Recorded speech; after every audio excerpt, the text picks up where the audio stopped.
Hey there, I was recently talking with a client and they were really struggling with the political minefield that we are currently living in. They work in a pretty in a customer service focused industry, and so they sort of regularly have to listen to lots of different political views, and sometimes it can be really stressful for them. So in response to that, I've got 6 different steps that you can use to work through that conflict and sort of minimize the stress that it puts on you. Sometimes when we deal with conflict, we think the easiest way to deal with it is to just avoid it. I grew up in the Midwest, and so here passive aggressiveness tends to be the mode of communication where we just sort of instead of dealing with conflict, generally tend to pretend that it doesn't exist. And sometimes that's okay, but sometimes it's not okay, especially because avoiding the conflict usually only hurts you. It doesn't hurt the other person. They don't recognize that you're really upset by what they're saying or what they might be doing. And so then you just internally are dealing with that conflict and that anger and that angst all the time. And that's not really a good place to be, I don't think. And I don't want that for you. I don't want that for me, and I don't want that for other people. So here are 6 steps that you can use to work towards working through that conflict instead of just avoiding it.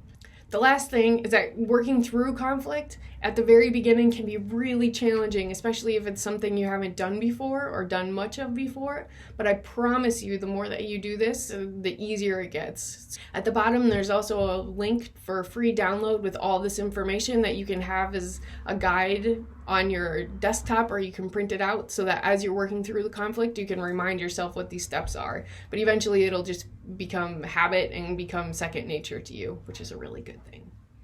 All right, so the first step is to speak up. Remember that likely the other person doesn't realize that what they're saying or doing is hurting you or is upsetting you in some way. So make sure that you speak up and say, hey, hold on a second.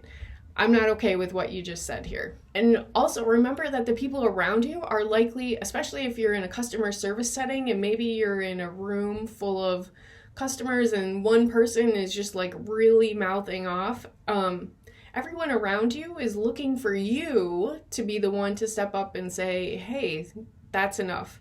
So if you pretend that they're not doing that or pretend that that conflict doesn't exist, then everybody else is seeing that and forming some judgments too about the situation and maybe this kind of behavior is okay here. So that's why, as much as you can, you want to speak up and put a stop to things. The second thing that you want to do is to put a boundary around the topic.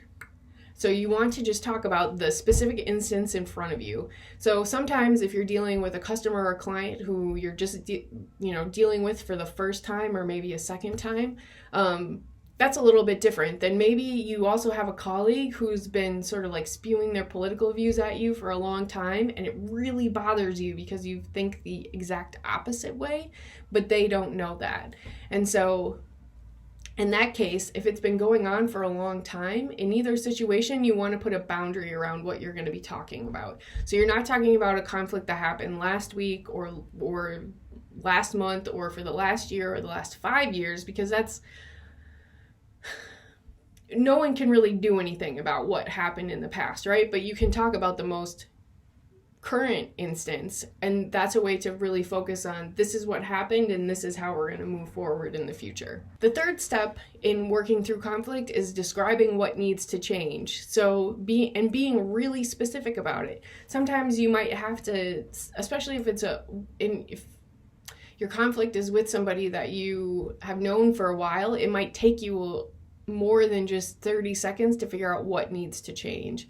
Whereas if you're dealing with a client who's in your waiting room and is saying inappropriate things, you probably will know very quickly what needs to change. So for example, you might say something, while you're in our waiting room, please don't share political views. Everyone has different viewpoints, but this setting is not the place to be talking about that. And this example works because I'm being first very specific about what needs to change, but then I'm also saying why the request is being made. Telling people why is a really big component to getting them to be motivated to do what you're asking them to do. And so if they understand why you're making that request, that they might still not be happy about it, but they'll at least understand why, and you might get more people to comply with what you're asking for. The fourth step in working through conflict is maybe asking for input and collaboration. And this is a maybe because it depends on the situation. So if we're using that example of the client or customer who's in your waiting room, you probably don't necessarily want to ask for their input or their collaboration, because you just need them to stop talking and saying inappropriate things. And like that's the end of it, right? So you want to shut that down. On the other hand, if you are dealing with that colleague that has been sharing their political views that really bug you, then in that case, you would want to ask for input and collaboration. So you could say, so in the situation with the colleague, you may say something like, I get really upset when you talk about topic X, and I'm not sure that you realize that, but it really bothers me because I feel the exact opposite way that you do. But I really value our friendship or our relationship or our working relationship. And so I wanted to talk to you about it because I want to still be able to work with you, and I don't want this to come between us.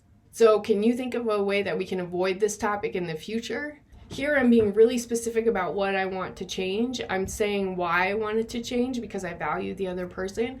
And then I'm also saying, how can we work together to make this better in the future, and asking for that input and collaboration. And that piece shows that you trust the other person and you value what they have to bring to the table. So it's 3 sentences, but really very important sentences to say.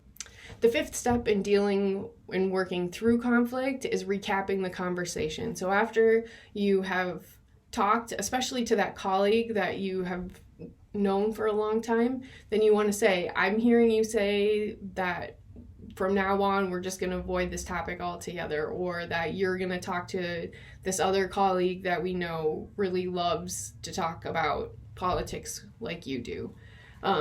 Or you may say to the customer who's in your waiting room, we have an understanding that this is inappropriate, correct? And so you're just asking for confirmation and affirmation that other people are hearing you and that they will agree to comply with what you're asking of them. And then the 6th step is to document the conversation. And in some ways, I think this is the most important part, because when you are talking with your colleague that you worked through your problem, you're going to say, hey, thanks for visiting with me today. We talked about a lot of things, but we at the end decided that we're going to avoid this topic altogether. You're going to go talk to our other colleague when you want to talk politics.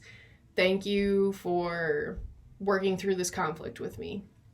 You may want to copy your supervisor, you may want to copy HR. It depends on your organization and the situation and on all those things. But then you have record of the conversation and the agreement, so that if you run into problems later, you can bring that email back up and say, hey, remember we talked about this and it's still coming up and it still really bothers me, and what can we do differently now? But that way you have something concrete to go back to. And when you're dealing with the customer or the client, it really depends on your situation. In some instances, you maybe would make a note in their chart or in their customer profile so that other people know that there's been a problem. And in that situation, all you're doing is saying, we had a problem today. Hopefully it's just a one-time thing. But if it becomes a pattern, that's an important communication to people as well, to see that, hey, this is somebody that we may need to talk with at a different time to really put a stop to it, or maybe this is somebody that we don't want to work with anymore altogether, period. But in either instance, you can not document the conversation, but then if you run into problems later, you sort of have to go back to, hey, remember we talked about this?